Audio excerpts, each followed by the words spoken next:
শিল্পী জুবিন গাৰ্গলৈ ৰংপুৰীয়া ৰাইজৰ শ্ৰদ্ধাঞ্জলি। জুবিন গাৰ্গবিহীন 28টা দিন।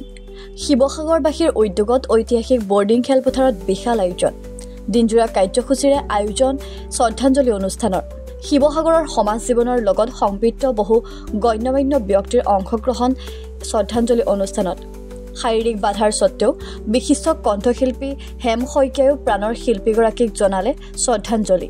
আমাৰ ডিব্ৰুগড় আমাৰ শিৱসাগৰ বিশ্ববিদ্যালয়ৰ ভিচি মাননীয় উপাচাৰ্য আমাৰ মহাদেৱ পাটগিৰি ছাৰে প্ৰধান অতিথিৰূপে থাকিলে, মুখ্য অতিথিৰূপে থাকিলে অৰ্জুন ভোগেশ্বৰ বৰুৱা বৰ্তা আৰু জুবিনদাৰ আপোনাৰ খুৰা মনোজ বৰঠাকুৰ তেখেত দুজন থাকিলে। আৰু এতিয়া বৃক্ষৰোপণ কাৰ্যসূচী চলালে বিপুল চেতিয়া ফুকন আৰু আমাৰ লোহিত গগৈয়ে বিশিষ্ট শিল্পী।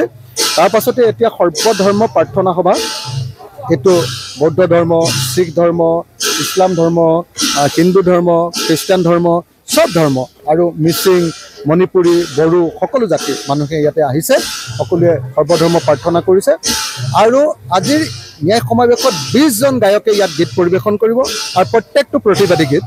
এই প্ৰতিবাদী গীতৰ জৰিয়তে ন্যায় সমাৱেশৰ জৰিয়তে আমি ক'ব খুজিছোঁ যে অসমীয়া মানুহ জুবিন গাৰ্গৰ ন্যায় প্ৰদানৰ কাৰণে চৰকাৰে চলাই থকা তদন্তত আমি সন্তুষ্ট নহয়। নাম্বাৰ 1।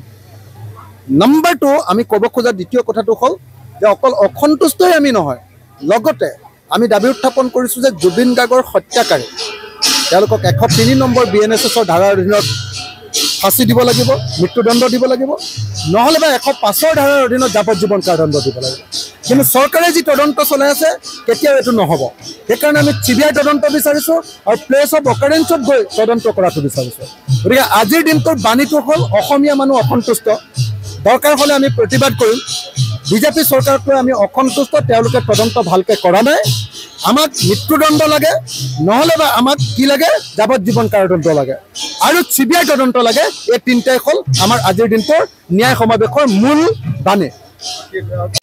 আজি সন্ধিয়া আমি সকলোৱে মায়াবিনী গাম, সন্ধিয়া তেতিয়াই আমি ব্যাপক প্ৰতিবাদ গঢ়ি তুলিম।